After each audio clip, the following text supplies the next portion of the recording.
Well, for more on the Dubai World Fair, I want to bring in Anthony Chan, former chief economist at JPMorgan Chase. Good to have you back with us. Glad to be back with you, Rachelle. So for people who aren't familiar with the World Fair, explain why this expo is such a big deal and really the main goals of hosting it. Well, certainly it's exciting because it's the first World's Fair since the global pandemic hit, and it's supposed to be bringing some new, exciting technology.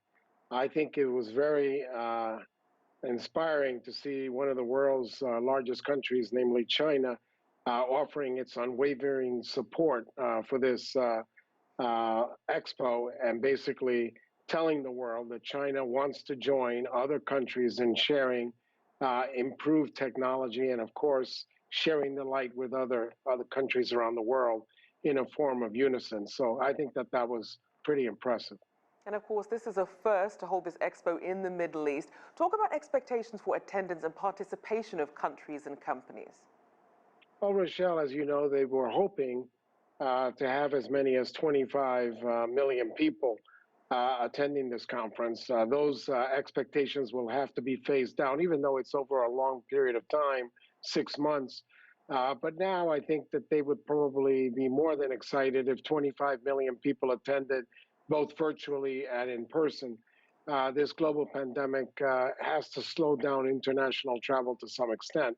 But nonetheless, the publicity that it's gathering, whether it be a virtual publicity or in person, is still going to be quite impressive. And I think that there are other factors behind the scenes. Dubai is going to also introduce some new ideas on how to boost tourism. They're going to liberalize their work visas in order to encourage expats to feel more welcome in the country and therefore continue to produce. And already we're starting to see at least some early signs of stabilization in the real estate market that, as you know, was hurt badly during the great financial crisis. So then what kind of return on investment is the UAE hoping for short-term versus longer term with this? I think that we have to keep our eye on the longer term rather than the short term.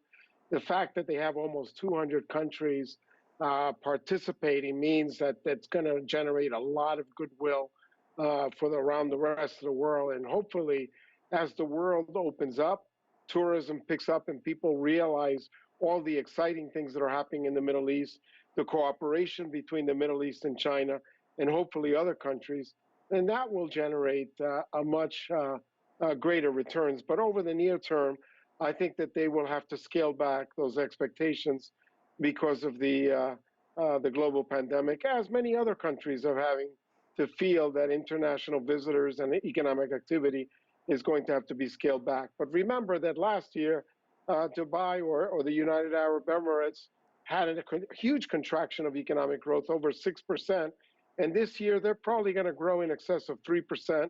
And I think that they're going to do the same thing next year. So in terms of their economic trajectory, it is moving in the right direction, and it is a positive direction. So with that, I think we should all be somewhat comforted by the notion that economic activity is improving in United Arab Emirates and hopefully the rest of the Middle East also.